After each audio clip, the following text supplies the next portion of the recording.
saya dengar ceritanya dari Syekh Abdul Razak hafizahullah taala tentang seorang wanita yang dia menikah dengan seorang lelaki dan wanita ini punya teman wanita yang lain tapi cacat, tidak bisa ngomong dan jalan merangkak. Maka kemudian wanita ini mengatakan kepada suaminya, bagaimana kalau kita merawat teman saya tersebut? Oh silakan, kita ngerawat orang, dapat pahala. Tinggal di rumah.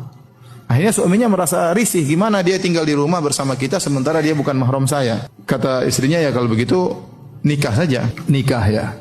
Dengan wanita yang cacat, tidak bisa ngomong, tidak bisa ini, dalam kondisi merangkak. Akhirnya dinikahilah oleh sang suami. Istrinya senang suaminya menikahi wanita tersebut supaya bisa tinggal di rumah. Dan suaminya merasa dia sebagai suami yang adil, dia harus menjalankan tugasnya sebagai suami. Maka dia menggauli istri yang pertama dan juga menggauli istri kedua yang cacat tersebut. Dari fisik mungkin tidak menarik, tapi dia tahu wanita ini juga punya syahwat, ya harus dipenuhi ya, hasratnya. Maka dia gauli dua-duanya. Qadarullah ternyata istri pertamanya itu yang baik tadi ternyata mandul, tidak punya anak. Kemudian akhirnya istri yang cacat ini justru punya anak. Anak pertama dan anaknya tidak cacat. Anak kedua tidak cacat. Sampai anak keempat kalau nggak salah.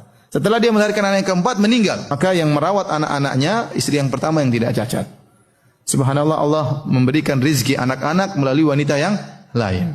Setelah anak-anak ini besar, anak-anak ini kata Syekh Abdul Razak kalau nggak salah di Jeddah, rebut-rebutan untuk melayani ibu mereka yang bukan ibu kandung ini. Sampai kalau sudah jatah, pokoknya hari ini sama kakak yang pertama. Pokoknya sudah jatahnya sebelum waktu tank sudah nunggu di bawah. Ibu harus pindah ke rumah saya. Ini yang kita ingin. Jadi kita ingin rebut-rebutan untuk bisa merawat orang tua kita. Apalagi mereka sudah hadirin dan hadirat yang dirahmati oleh Subhanahu wa taala.